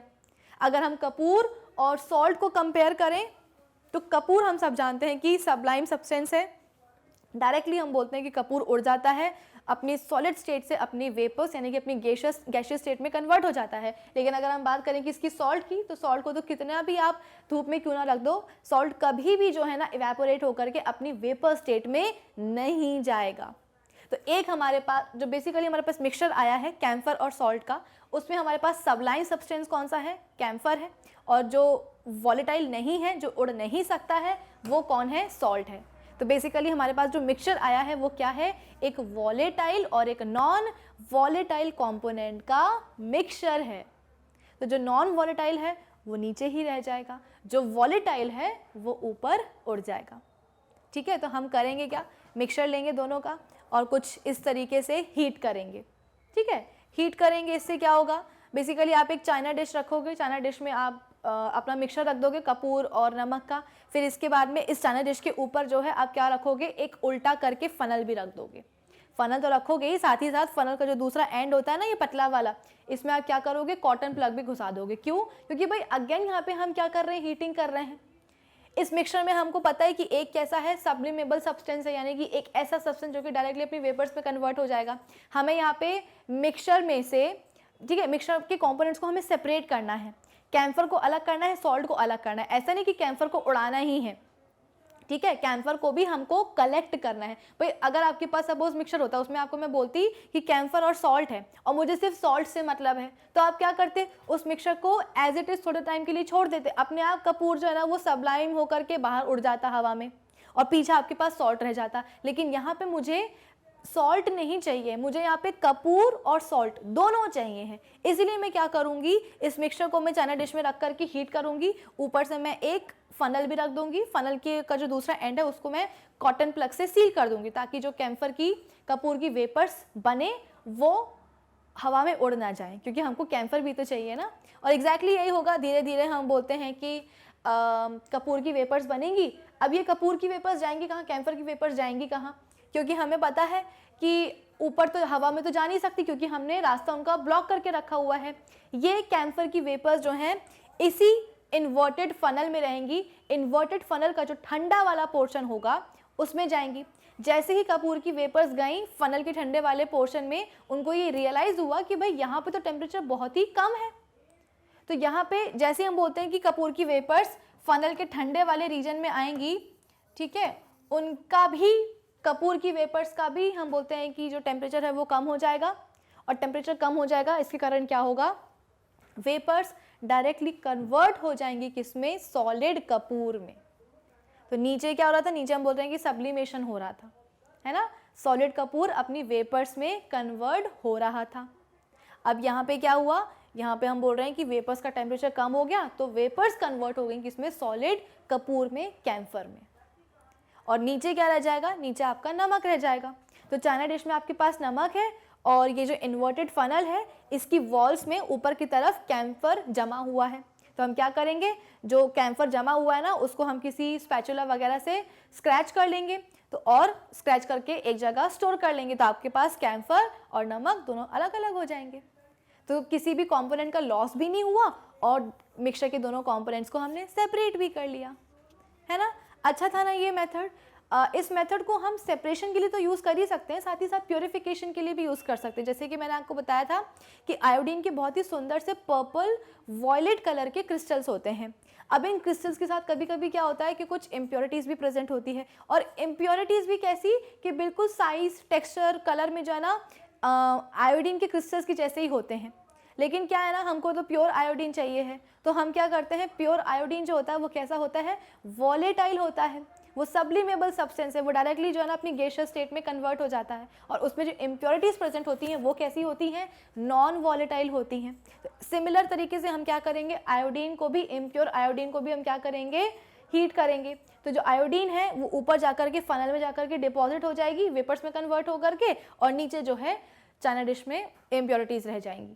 तो यहाँ पे हमने क्या करा, प्योर आयोडीन के क्रिस्टल्स को ऑब्टेन कर लिया by the process of sublimation. इसलिए सब्लिमेशन से हम एज अ सेपरेशन मेथड भी यूज़ कर सकते हैं and as a purification method भी यूज़ कर सकते हैं। ठीक है, चलो अब हम बात करते हैं अपने नेक्स्ट क्वेश्चन की। नेक्स्ट क्वेश्चन क्या है, what type of mixtures is separated by the technique of crystallisation. अभी अभी हमने सब्लिमेशन की बात करी थी कि सब्लिमेशन हम बोलते हैं कि एक ऐसा मेथड है जिसको हम एज अ सेपरेशन मेथड भी यूज़ कर सकते हैं और एज अ प्योरिफिकेशन मेथड भी यूज़ कर सकते हैं। और नेक्स्ट क्वेश्चन आ गया क्रिस्टलाइजेशन के ऊपर। क्रिस्टलाइजेशन भी क्या होता है, एक ऐसा ही मेथड है जिसको हम सेपरेशन मेथड भी यूज़ कर सकते हैं एज अ सेपरेशन मेथड, साथ ही साथ एज अ प्योरिफिकेशन मेथड भी हम यूज़ कर सकते हैं। फॉर एग्जाम्पल मैंने आपको दिया है क्या, कॉपर सल्फेट। कॉपर सल्फेट क्या होता है भाई, एक बहुत ही सुंदर लाइट ब्लू कलर का सॉल्ट होता है, ठीक है। सॉल्ट कौन बनाता है, आयोनिक कंपाउंड्स बनाते हैं। आयोनिक कंपाउंड्स क्या होते हैं, जो कि आयन से बने हुए हैं। तो देखो कॉपर सल्फेट भी तो क्या है, एक आयोनिक कंपाउंड ही तो है। ये दो आयन से मिलकर बना है, एक है कॉपर आयन और दूसरा है सल्फेट आयंस, है ना। तो कॉपर और सल्फेट आयंस कंबाइन होकर क्या बनाते हैं, कॉपर सल्फेट आयोनिक कंपाउंड बनाते हैं और इस कंपाउंड को हम सॉल्ट भी कहते हैं। तो हमने एक बहुत ही सुंदर सा लाइट ब्लू कलर का हमने सॉल्ट लिया है। अब मैंने आपको बोला कि भाई ये क्या है, मेरे पास प्योर कॉपर सल्फेट है, पाउडर फॉर्म में है, ठीक है। तो आप बोलोगे कि मैम हम ऐसे कैसे मान लें, कि आपने बोल दिया और हमने मान लिया कि जो आपने हमें कॉपर सल्फेट सॉल्ट दिया है वो बिल्कुल प्योर है। हो सकता है कि इसमें कुछ इम्प्योरिटीज़ हो, तो मैंने बोला हाँ यार बिल्कुल हो सकता है। इम्प्योरिटीज़ भी कैसी होंगी, जो कि पानी में सोल्यूबल हो सकती हैं या पानी में इनसोल्यूबल भी हो सकती हैं। तो हमें इस कॉपर सल्फेट पे टेस्ट लगाना पड़ेगा ये पता करने के लिए कि ये प्योर है भी या नहीं है। मैंने बोला हाँ भाई ये बात तो बिल्कुल सही है। अब क्या करेंगे, इस कॉपर सल्फेट को हम मिनिमम अमाउंट ऑफ वाटर में डिसॉल्व करेंगे। ये जो कॉपर सल्फेट होता है ना, ये सॉल्ट है, ये हम बोलते हैं कि वाटर सोल्यूबल होता है, यानी कि ये पानी में डिसॉल्व हो जाता है। तो हम क्या करेंगे, मिनिमम क्वांटिटी ऑफ वाटर में, ये नहीं कि 1 लीटर पानी में हमने कॉपर सल्फेट डाल दिया, मिनिमम क्वांटिटी ऑफ वाटर में हम कॉपर सल्फेट सॉल्ट को अच्छी तरीके से डिसॉल्व करने की कोशिश करेंगे। जब हो जाएगा फिर इसके बाद में फिल्टर पेपर लेंगे, फिल्टर पेपर के थ्रू ये जो कॉपर सल्फेट सोल्यूशन आया है उसको हम क्या कराएंगे, पास करवाएंगे। तो हमको as a filtrate copper sulphate solution तो मिलेगा, लेकिन फिल्टर पेपर के ऊपर हमें कुछ लम्प्स दिखाई देंगे, कुछ रेसिड्यू दिखाई देगा। ये रेसिड्यू क्या होंगे, ये वो इम्प्योरिटीज़ होंगी कॉपर सल्फेट सॉल्ट में जो कि पानी में सॉल्युबल नहीं थी। भाई जो चीज़ें, जैसे कि हमने बोला कि हमारे पास जो कॉपर सल्फेट था सॉल्ट, ये पानी में डिसॉल्व हो सकता है, सॉल्युबल हो सकता है, ठीक है। और अगर इस कॉपर सॉल्ट में क्या है, कॉपर सल्फेट सॉल्ट में कुछ इम्प्योरिटीज़ हैं जो कि पानी में डिसॉल्व नहीं हो पा रही हैं, तो ये इम्प्योरिटीज़ हम बोलते हैं कि जैसे सोल्यूशन को हम फिल्टर पेपर से पास करेंगे ऊपर ही रह जाएंगी, सोल्यूशन में के आगे हम बोलते हैं कि जा ही नहीं पाएंगी, ऐसा फिल्ट्रेट आ ही नहीं पाएंगी सोल्यूशन में। तो फिल्टर पेपर में ऊपर के ऊपर रह जाएंगी, हमें कुछ लम्प्स दिखाई देंगे, कुछ रेसिड्यूज दिखाई देंगे जो कि हमें ये बताएंगे कि भाई हमारा जो कॉपर सल्फेट सॉल्ट था ना, ये इतना भी प्योर नहीं था, इसमें वाटर इनसॉल्युबल इम्प्योरिटीज़ थी। अब आपने मुझसे बोला कि देखो मैम आप हमसे बोल रहे थे कि ये प्योर है, लेकिन इसमें तो साफ साफ हमें दिखाई दे गया कि इसमें क्या है, वाटर इनसॉल्युबल इम्प्योरिटीज़ हैं। मैंने कहा हाँ भाई ये बात भी बिल्कुल सही है। फिर आपने बोला कि मैम अगर इसमें वाटर इनसॉल्युबल इम्प्योरिटीज़ हैं तो हो सकता है कि वाटर सॉल्युबल इम्प्योरिटीज़ भी हों। मैंने बोला हाँ भाई ये बात भी आपकी सबकी बिल्कुल सही है। तो क्या करें, चलो फिर से हम टेस्ट करते हैं। टेस्ट करने के लिए हमने क्या किया, अब जो हमारे पास as a filtrate copper sulphate solution आया था ना, उसको हमने हीट करना शुरू करा। हीट हमने करना शुरू किया। अब आप ये मत समझना कि बिल्कुल इवेपोरेशन की प्रोसेस हम यहाँ पे करने वाले हैं कि इस कॉपर सल्फेट सॉल्ट से क्या होगा। मतलब बेसिकली आपके पास था क्या, सोल्यूशन था। सोल्यूशन में आपने बोला कि आपके पास कॉपर सल्फेट तो था ही, प्लस आपने बोला यहाँ पे हमारे पास पानी भी था। तो एक काम करते हैं, वाटर सॉल्युबल इम्प्योरिटीज़ है ना, इनसॉल्युबल इम्प्योरिटीज़ तो हमने हटा दी वैसे ही फिल्ट्रेशन से। अब हमारे पास है क्या, सोल्यूशन में वाटर सॉल्युबल इम्प्योरिटीज़ हैं जो कि पानी में सॉल्युबल हैं। तो एक काम करते हैं, पानी को ही उड़ा देते हैं। पानी उड़ जाएगा तो हो सकता है कि हमारी जो इम्प्योरिटीज़ हैं जो कि पानी में डिसॉल्व है, उसमें सॉल्युबल है, वो भी उड़ जाए पानी के साथ। तो हमने क्या किया, हमने लेकर के पूरा का पूरा जो सोल्यूशन है वो उसको इवेपोरेट कर दिया। इवेपोरेट तो कर दिया आपने, पानी तो उड़ा दिया, लेकिन आपके पास जो कॉपर सल्फेट आएगा ना उड़ाने के बाद, पानी को सॉल्वेंट को उड़ाने के बाद, वो कॉपर सल्फेट तब भी प्योर नहीं होगा। क्यों? क्योंकि हमारी अप्रोच क्या थी, हमने बोला कि हमने वाटर इनसॉल्युबल इम्प्योरिटीज़ को तो हमने हटा दिया। अब जो वाटर सॉल्युबल इम्प्योरिटीज़ हैं उसको हम कैसे हटाएंगे, तो पानी को ही हटा दो। पानी हट जाएगा तो इम्प्योरिटीज़ भी हट जाएंगी, लेकिन ऐसा हुआ नहीं। इम्प्योरिटीज़ हम बोलते हैं कि कॉपर सल्फेट के जो पार्टिकल्स है ना उन्हीं के साथ चिपक करके रह गई। बस सॉल्वेंट उड़ गया, पानी उड़ गया, तो हमें लगा कि इवेपोरेशन से पानी उड़ गया है तो पानी के साथ साथ वाटर सॉल्युबल इम्प्योरिटीज़ भी उड़ गई हैं, जबकि अभी ऐसा कुछ नहीं हुआ है। इम्प्योरिटीज तो जो कॉपर सल्फेट के जो पार्टिकल्स है ना उन्हीं से चिपकी हुई हैं। तो क्या मतलब रहा इवेपोरेशन की प्रोसेस करने का, ठीक है। तो इवेपोरेशन की प्रोसेस यहाँ पे होने नहीं वाली है। हम क्या करेंगे, बस हम हीटिंग करेंगे, ठीक है। हीटिंग करने से क्या होगा, बेसिकली आप बोल सकते हो कि वेपर्स बनने लगेंगे। बेसिकली हीटिंग का पर्पस क्या है, हीटिंग का पर्पस ये है कि इस सॉल्यूशन को कैसा बनाना, सैचुरेटेड सॉल्यूशन बनाना, ठीक है। जो हमने पानी लिया था, पानी भी हमने क्या लिया है, सॉल्वेंट लिया है, और कॉपर सल्फेट क्या है हमारा, यह है हमारा सॉल्यूट, ठीक है। तो जब हम हीटिंग करेंगे अपने सोल्यूशन की, तो बेसिकली हम अपने सोल्यूशन को सैचुरेटेड बनाना चाह रहे हैं। सैचुरेटेड का मतलब क्या होता है, बेसिकली हम क्या चाह रहे हैं कि पानी की जो पार्टिकल्स है ना उनके बीच की जगह बढ़ जाए। जैसे कि मैंने आपको बोला कि हमें मिनिमम क्वांटिटी ऑफ वाटर लेना है। ये नहीं कि 1 लीटर पानी में आपने 1 चम्मच जो है कॉपर सल्फेट सॉल्ट डाला है, ऐसा नहीं है। मिनिमम क्वांटिटी ऑफ वाटर आपको लेना है। अब अगर इस मिनिमम क्वांटिटी में भी अगर थोड़ा सा भी ज़्यादा पानी आ गया है तो वो हीटिंग से क्या हो जाएगा, इवेपोरेट हो जाएगा, ठीक है। अब जितना भी पानी बचेगा ना, उस बचे हुए पानी को मैं करवाना क्या चाह रही हूँ कि उस पानी के पार्टिकल्स के बीच में जो जगह है ना वो थोड़ी सी बढ़ जाए। क्यों, क्योंकि हमें पता है कि जब हम हीटिंग करते हैं तो पानी के जो पार्टिकल्स हैं वो उस हीट एनर्जी को अब्जॉर्ब करते हैं। अब्जॉर्ब करने के बाद उनकी काइनेटिक एनर्जी बढ़ जाती है, और बढ़ने के कारण पानी के पार्टिकल्स जो हैं वो तेज़ी से यहाँ वहाँ मूव करने लगते हैं। हमने ये पढ़ा है कि लिक्विड स्टेट में जो पार्टिकल्स होते हैं उनके बीच में जो फोर्स ऑफ अट्रैक्शन लगता है वो थोड़ा सा कमज़ोर होता है, उसकी स्ट्रेंथ कम होती है। तो जैसे ही हम क्या करेंगे, थोड़ी सी हीट एनर्जी सप्लाई करेंगे, लिक्विड के जो पार्टिकल्स हैं वो उस हीट एनर्जी को अब्जॉर्ब करेंगे, जिसके कारण उनकी खुद की काइनेटिक एनर्जी बढ़ जाएगी। काइनेटिक एनर्जी के इंक्रीज होने के कारण क्या होगा, वो यहाँ वहाँ रैंडमली तेज़ी के साथ मूव करने लगेंगे, और मूव तो करेंगे ही, प्लस क्या होगा, उनके आप बोल सकते हो कि पार्टिकल्स के बीच में जो स्पेसेस होती हैं ना वो भी इंक्रीज हो जाएंगी। तो एग्जैक्टली हम यहाँ पे कर क्या रहे हैं, सबसे पहले तो जो हमारा कॉपर सल्फेट का सोल्यूशन है उसको हम सैचुरेट कराना चाह रहे हैं bye the process of heating. जो भी थोड़ा सा भी एक्सेस पानी है, सॉल्वेंट है, वो उड़ जाए, और जो रिमेनिंग वाटर है, रिमेनिंग वाटर के पार्टिकल्स के बीच में हम बोलते हैं कि जगह बढ़ जाए। जगह बढ़ने से क्या होगा कि जो आपने सॉल्यूट डाला है, इस सॉल्यूट के साथ हम बोलते हैं कि वाटर सॉल्युबल इम्प्योरिटीज भी तो हैं। तो हम चाह क्या रहे हैं कि जैसे ही हमारा सोल्यूशन सैचुरेट होगा तो कॉपर सल्फेट सॉल्ट के पार्टिकल्स प्लस हम बोलते हैं कि इम्प्योरिटीज के जो पार्टिकल्स हैं वो मैक्सिमम क्या करें, पानी के पार्टिकल्स के बीच में जाकर के बैठ जाएं। भाई सैचुरेटेड सोल्यूशन में हम करते क्या हैं, सैचुरेटेड सोल्यूशन में हम मैक्सिमम अमाउंट ऑफ सॉल्यूट को सॉल्वेंट में डिसॉल्व करने की कोशिश करते हैं। यहाँ पे भी एग्जैक्टली हम यही कर रहे हैं कि हम अपने मिक्सचर को हीट कर रहे हैं ताकि मैक्सिमम कॉपर सल्फेट और इम्प्योरिटीज के जो पार्टिकल्स हैं वो पानी के पार्टिकल्स के बीच में जाकर के डिसॉल्व हो जाए, उसमें सेटल हो जाए, ठीक है। यही हम कर रहे हैं। फिर इसके बाद में क्या होगा, हीटिंग हम बंद कर देंगे। भाई हम जिंदगी भर थोड़ी ना हीटिंग करते रहेंगे। जैसे ही हमारा सोल्यूशन कैसा हुआ, सैचुरेटेड हुआ, हमने हीटिंग बंद कर दी। अब इसके बाद में हमारे पास जो मिक्सचर है ना उसको हम कूल करने के लिए छोड़ देंगे, उसको थोड़ा सा ठंडा होने के लिए छोड़ देंगे। जैसे ही हमने उसको ठंडा होने के लिए छोड़ा, 1-2 घंटे के लिए, 3 घंटे के लिए, हमें दिखाई देने लगे क्या, इस तरह की कुछ क्रिस्टल्स। ये क्रिस्टल्स हमको किसके मिले थे, ये क्रिस्टल्स हमको मिले थे कॉपर सल्फेट के। हुआ क्या कि जब आपने टेम्परेचर इंक्रीज किया था, जब आपने अपने सोल्यूशन को सैचुरेटेड बनाया था, तो पानी के पार्टिकल्स के बीच में जो जगह थी वो इंक्रीज हो गई थी, और इस इंक्रीज्ड स्पेस को हम बोल सकते हैं कि जो हमारा सॉल्यूट है और जो इम्प्योरिटीज़ है, इन दोनों के पार्टिकल्स ने इस बढ़ी हुई जगह को ऑक्यूपाई कर लिया था। लेकिन हुआ क्या, हमने अपने सोल्यूशन का टेम्परेचर कम कर दिया, उसको ठंडा होने के लिए रख दिया।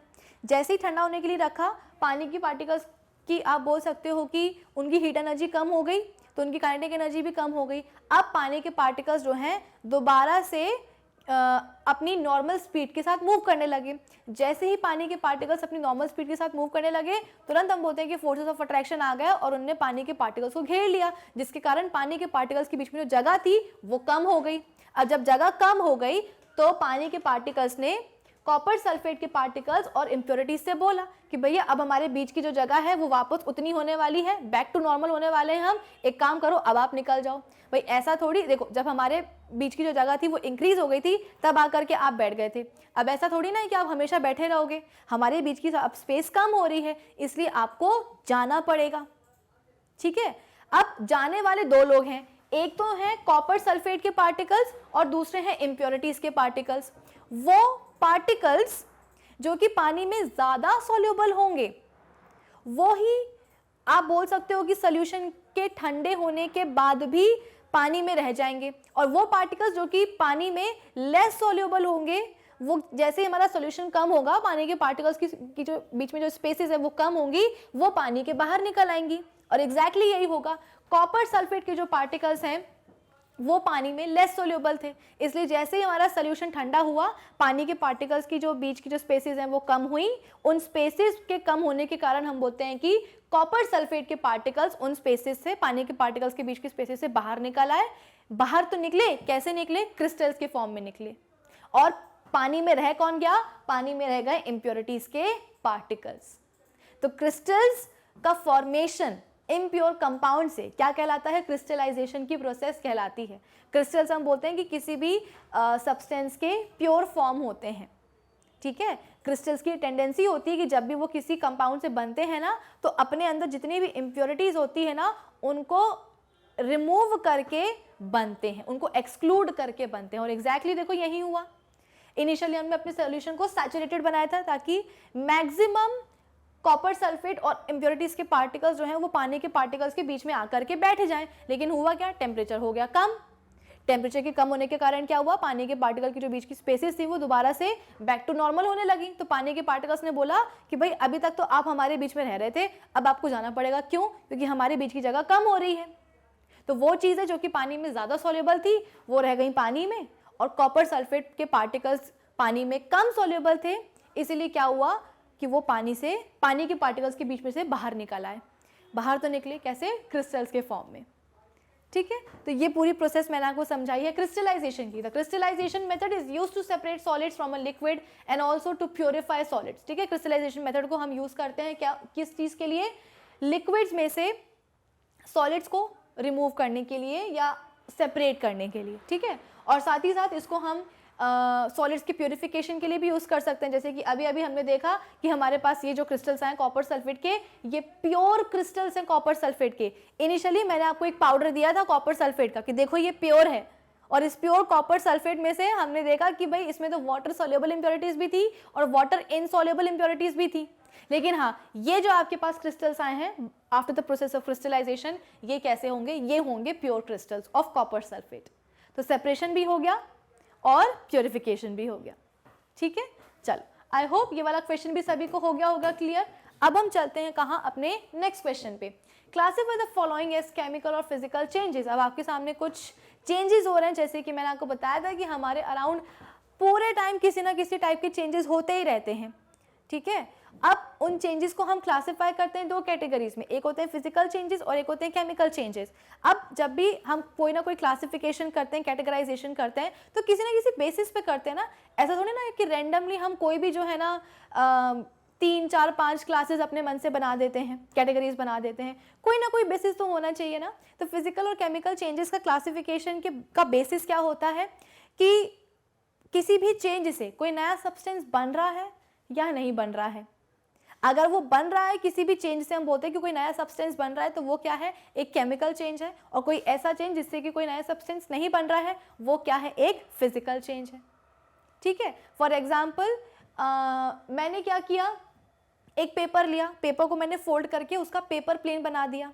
अब हुआ क्या कि मेरे पास जो पेपर था उसका मैंने पेपर प्लेन बनाया है। कोई दूसरी कोई तीसरी नई चीज़ मैंने थोड़ी बनाई है कि मैंने पेपर को फोल्ड करके एक ऑरेंज बना दिया, एक एप्पल बना दिया। कोई नई चीज़ तो बनी नहीं। तो पेपर को जो मैंने फोल्ड किया है और उसका जो पेपर प्लेन बनाया है वो क्या है? एक फिजिकल चेंज है। फिजिकल चेंज हम बोलते हैं कि रिवर्सिबल भी हो सकते हैं। भाई जो मैंने पेपर प्लेन बनाया है उसको मैं अनफोल्ड करके दोबारा उससे पेपर भी तो कन्वर्ट, उसको मैं बना सकती हूँ ना, पेपर में कन्वर्ट कर सकती हूँ। ऐसा थोड़ी कि एक बार पेपर बन गया सो बन गया, उसको मैं चेंज नहीं कर सकती। सॉरी, एक बार पेपर प्लेन बन गया तो बन गया, उसको मैं चेंज नहीं कर सकती दोबारा से। तो फिजिकल चेंजेस में हम बोलते हैं कि कोई नया सब्सटेंस फॉर्म नहीं होगा। और ये चेंजेस कैसे होते हैं? रिवर्सिबल भी हो सकते हैं, यानी कि हम वापस भी आ सकते हैं।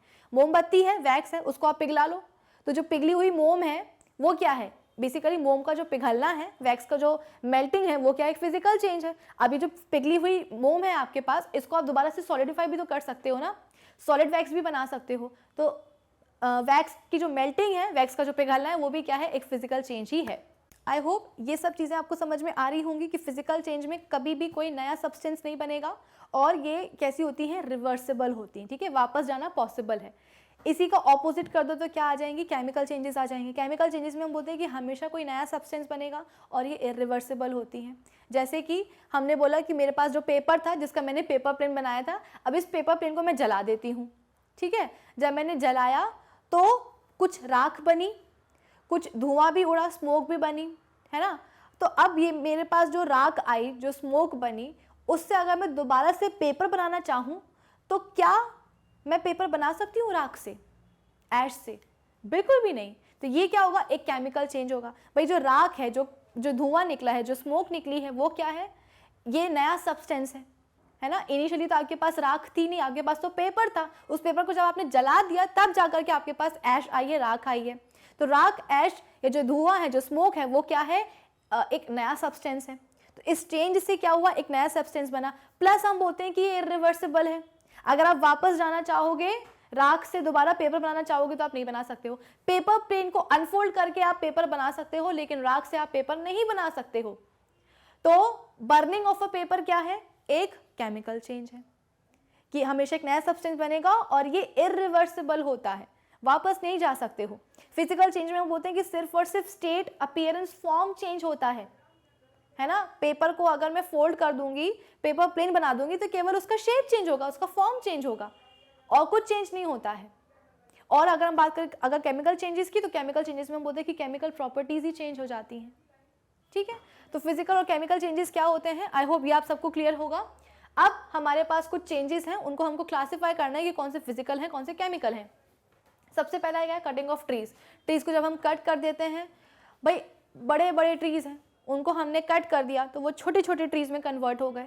तो हुआ क्या, बस साइज ही तो चेंज हुआ है। ट्रीज को कट करने के बाद क्या कोई नया सब्सटेंस बना है? नहीं बना। तो कटिंग ऑफ ट्रीज क्या है भाई, एक फिजिकल चेंज है, ठीक है। फिर इसके बाद में melting of butter in a pan. एक पैन में जो है ना बटर को गर्म करो तो क्या होगा, बटर पिघल जाएगा, वो मेल्टेड बटर कहलाएगा। लेकिन तब भी तो वो बटर ही रहेगा ना भाई। पहले आपके पास क्या था, बटर की इस तरीके का एक क्यूब था, है ना। और इस क्यूब को आपने क्या किया, एक पैन में जो है गरम कर लिया। तो जब इस पैन में बटर मेल्ट होगा तो मेल्ट होकर के भी तो वो बटर ही कहलाएगा। ऐसा थोड़ी कि बटर को आपने पिघलाया तो कोई और नई चीज़ बन गई, आइस बन गई, है ना। कोई नई चीज़ तो बनी नहीं है, पिघला हुआ बटर ही वो कहलाएगा, वो तब भी बटर ही कहलाएगा। इसलिए हम बोलते हैं कि यहाँ पे सिर्फ क्या हो रहा है, स्टेट चेंज हो रहा है, सॉलिड से लिक्विड स्टेट में आ रहा है बटर, इसलिए ये क्या होगा, एक फिजिकल चेंज होगा। आइस मेल्ट होती है पानी में, पानी इवेपोरेट होता है वेपर्स में, ये क्या है, फिजिकल चेंजेस ही हैं। क्यों? क्योंकि पानी अपने डिफरेंट स्टेट्स में ट्रैवल कर रहा है। पहले सॉलिड टू लिक्विड आया, फिर लिक्विड टू गैसियस आया, सिर्फ स्टेट चेंज हो रही है, कोई नया सब्सटेंस नहीं बन रहा है। फिर इसके बाद में रस्टिंग ऑफ अलमीरा। तो रस्टिंग तो हम बोलते हैं कि भाई एक क्या है, केमिकल चेंज होता है। क्यों? क्योंकि हम बोलते हैं कि यहाँ पे केमिकल प्रॉपर्टीज चेंज हो जाती है। बेसिकली रस्टिंग में होता क्या है कि सपोज जिस भी चीज़ पे, जिस भी सामान पे हम बोलते हैं कि जंग लगती है, तो ऊपर वाली जो लेयर होती है ना उस सब्सटेंस की, वो कन्वर्ट हो जाती है किसमें, रस्ट में। रस्ट क्या होता है भाई, तो हम बोलते हैं कि हाइड्रेटेड आयरन ऑक्साइड, ठीक है, हाइड्रेटेड आयरन ऑक्साइड, जिसको हम क्या बोलते हैं, रस्ट, Fe2O3.XH2O। तो ये क्या है, इसे हम कहते हैं हाइड्रेटेड आयरन ऑक्साइड। इसको हम क्या कहते हैं, रस्ट कहते हैं, जंग कहते हैं, ठीक है। होता क्या है कि भाई लोहे की चीज़ों पे लगती है, तो लोहे की चीज़ें जैसे ही हम बोलते हैं कि मॉइस्चर और आप बोल सकते हो कि ऑक्सीजन के कांटेक्ट में आती हैं, तो इस तरह से हम बोलते हैं कि रस्टिंग कॉज हो जाती है। अब कुछ बच्चे बोलेंगे कि मैम रस्टिंग को तो हम साफ़ भी कर सकते हैं, जंग लग गई, उसको हमने साफ़ करा और उसके ऊपर पेंट कर दिया ताकि फर्दर रस्टिंग ना हो। तो यहाँ पे तो हम वापस जा रहे हैं, तो रस्टिंग को तो एक फिजिकल चेंज होना चाहिए था। बिल्कुल भी नहीं। ये जो आपने उसको साफ करके पेंट करा है ना किसी भी लोहे की चीज़ को, ये आपने क्या किया है, उसको रस्टिंग को ट्रीट किया है। फर्दर रस्टिंग ना हो, फर्दर रस्ट ना बने, इसीलिए आपने उस पर पेंट कर दिया। लेकिन जो ऑलरेडी बन चुकी थी, जैसे कि मैंने आपको बोला कि लोहे की चीज़ों पे ही लगती है रस्ट। होता क्या है कि लोहे की चीज़ें हम बोलते हैं कि पानी और मॉइस्चर या ऑक्सीजन के कांटेक्ट में आती हैं तो केमिकल रिएक्शंस होती हैं, जिसके कारण हम बोलते हैं कि रस्टिंग हो जाती है। अब ये जो जंग बनी है, ये जो रस्ट बनी है, ये बनती कैसे है? जो भी लोहे का सामान है उसकी सरफेस की जो लेयर होती है ना, वही रस्ट में कन्वर्ट हो जाती है। अब अगर रस्ट को आप क्लीन कर रहे हो, बेसिकली आप रस्ट को क्लीन करते हो ना, उसको ट्रीट करने के लिए। रस्ट से आप दोबारा बोलोगे कि भाई तुमने जो हमारी लोहे की सरफेस की जो लेयर उड़ाई है उसको वापस लेकर के आओ, तो वो थोड़ी ना वापस लेकर के आने वाला है। तो इसीलिए हम बोलते हैं कि हम जब पेंट वगैरह करते हैं ना, तो रस्टिंग को हम ट्रीट करते हैं कि फर्दर रस्टिंग ना हो।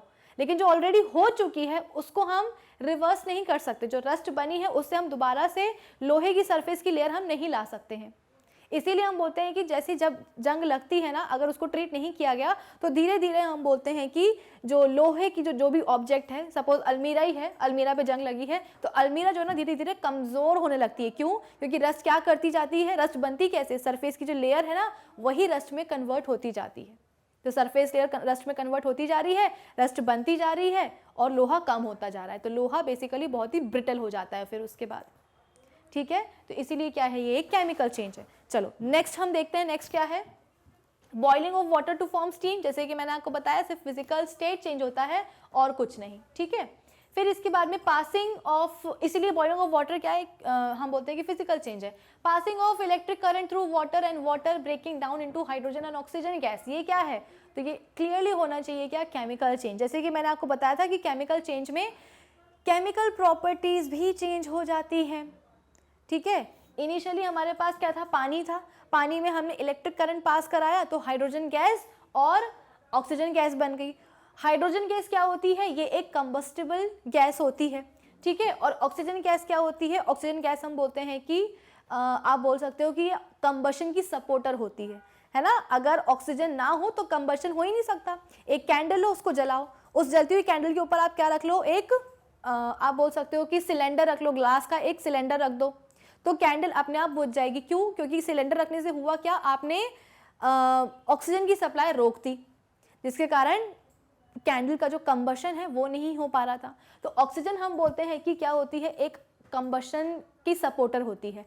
वही अगर हम बात करें किसकी, हाइड्रोजन गैस की, तो ये क्या होती है, एक कंबस्टिबल गैस होती है। ठीक है, तो दोनों की ही प्रॉपर्टीज अलग अलग हैं। हाइड्रोजन गैस क्या है, एक कंबस्टिबल गैस है, ऑक्सीजन क्या है, एक कंबशन की सपोर्टर है। लेकिन इन दोनों को अगर हम मिला करके क्या बना दें, पानी बना दें, तो पानी क्या होगा, पानी तो कंबशन से उसको कोई लेना देना है ही नहीं। इनफैक्ट अगर उसके सामने कोई कंबशन हो भी रहा होगा तो वो उसको जाके क्या कर देगा, बुझा देगा। जलती हुई कैंडल के ऊपर अगर आपने पानी डाल दिया तो क्या होगा, क्या आग और बढ़ जाएगी, कंबशन 100% हो जाएगा? बिल्कुल भी नहीं, कैंडल तो बुझ जाएगी। तो यहाँ हमने देखा कि पानी की प्रॉपर्टी कुछ और है और उसमें इलेक्ट्रिक करंट पास करा करके जो हाइड्रोजन और ऑक्सीजन गैस आपने बनाई है उन दोनों की प्रॉपर्टीज कुछ और हैं। तो यहाँ पे केमिकल प्रॉपर्टीज का चेंज हुआ ना, कि पानी को तो कंबशन से कोई मतलब नहीं होता है और हाइड्रोजन गैस और ऑक्सीजन गैस इन दोनों को कंबशन से बहुत गहरा रिश्ता होता है।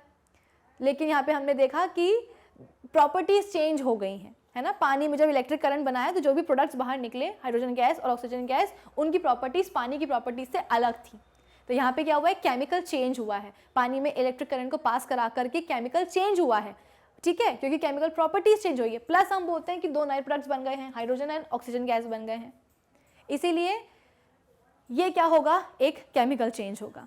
ठीक है, फिर इसके बाद में dissolving common salt in water, पानी में नमक घोल दो तो क्या होगा, ये सिर्फ एक फिजिकल चेंज होगा। ठीक है, ऐसा नहीं है कि अगर आपने पानी में नमक घोल दिया है तो आप दोबारा से उस नमक के पानी से नमक एक्सट्रैक्ट नहीं कर सकते हो, बिल्कुल कर सकते हो। इवेपोरेशन की प्रोसेस समझाइए ना, क्या कर दोगे, इवेपोरेशन की प्रोसेस कर दोगे, पानी को उड़ा दोगे, पीछे आपके पास पाउडर्ड सॉल्ट आ जाएगा। ठीक है, तो ये भी क्या होगा, फिर सिर्फ एक फिजिकल चेंज होगा, कोई नई चीज़ नहीं बनेगी। भाई पानी में अगर आप नमक डालोगे तो वो सॉल्ट वाटर ही तो बनेगा, सॉल्ट सोल्यूशन नहीं तो बनेगा, कोई नई तीसरी चीज़ थोड़ी बन जाएगी कि आपने पानी में नमक डाला तो वो एक फ्रूट जूस बन गया, ऐसा कुछ नहीं होगा। फिर इसके बाद में making a fruit salad with raw fruits, ये भी क्या एक फिजिकल चेंज है। भाई अगर आप कच्चे फलों से फ्रूट सैलेड बना रहे हो तो आप कर क्या रहे हो, फ्रूट्स को आप काटोगे, तो फ्रूट्स की कटिंग क्या है, एक फिजिकल चेंज ही तो है। बस फ्रूट्स का क्या होता है, शेप चेंज होता है, साइज चेंज होता है, इसके अलावा क्या होता है, कुछ भी नहीं। फिर इसके बाद में burning of paper and would. हाँ, तो burning of paper of would जैसे कि मैंने आपको बताया, लकड़ी जला लो, पेपर जला लो, तो क्या होगा, ऐश बनेगी, राख बनेगी। ठीक है, ये बन गई क्या, ऐश। इसके अलावा हम बोलते हैं कि कार्बन डाइऑक्साइड भी बनेगी, वाटर वेपर्स भी बनेगी, प्लस हम बोलते हैं कि स्मोक भी बनेगा, है कि नहीं। लकड़ी जला लो, पेपर जला लो, तो राख तो बनेगी, ऐश तो बनेगी, इसके साथ ही साथ हम बोलते हैं कि धुआं भी निकलेगा, स्मोक भी निकलेगा, कार्बन डाइऑक्साइड भी निकलेगी, वाटर वेपर्स भी बनेगी। अब इन सभी चीज़ों को मिला करके आप दोबारा से लकड़ी या कागज़ बनाना चाहो तो क्या बना सकते हो, बिल्कुल भी नहीं। तो ये डेफिनेटली क्या है, एक केमिकल चेंज है। क्यों, क्योंकि नई चीज़ें बन रही हैं, नई चीज़ें तो बनी रही हैं, साथ ही साथ इन नई चीज़ों से अगर आप पुराने बैक टू रिवर्स अगर आप जाना चाहो, यानी कि आप इनसे दोबारा से वुड या पेपर बनाना चाहो तो आप नहीं बना सकते हो। ये 100% क्या होगी, इरिवर्सिबल होगी कि जो चीज़ बन गई है सो बन गई है, अब वापस जाना पॉसिबल नहीं है। ठीक है, I hope burning of paper and would क्यों एक केमिकल चेंज है ये भी आपको सबको समझ में आ गया होगा। तो मेरे हिसाब से ये है आज के इस सेशन का लास्ट क्वेश्चन। तो इस सेशन के लिए इतना ही। आज हमने आपकी एनसीईआरटी बुक के पेज नंबर 24 में जितने भी क्वेश्चंस दिए हैं उनको हमने कर लिया है डिस्कस। अब हम मिलेंगे अपने नेक्स्ट सेशन में और डिस्कस करेंगे कुछ और इंटेक्स क्वेश्चंस। तब तक आप क्या करेंगे, हमारे जो ऑफिशियल वेबसाइट है magnetbrains.com उसे विजिट कर लीजिएगा, जहाँ पे आपको सभी चैप्टर्स के वीडियो लेक्चर्स मिलेंगे प्लेलिस्ट में अरेंज्ड, साथ ही साथ सभी टॉपिक्स के वहाँ पे आपको होंगे नोट्स भी अवेलेबल। तो do visit our official website magnetbrains.com। Till then keep learning with Magnet Brains. Thank you for watching.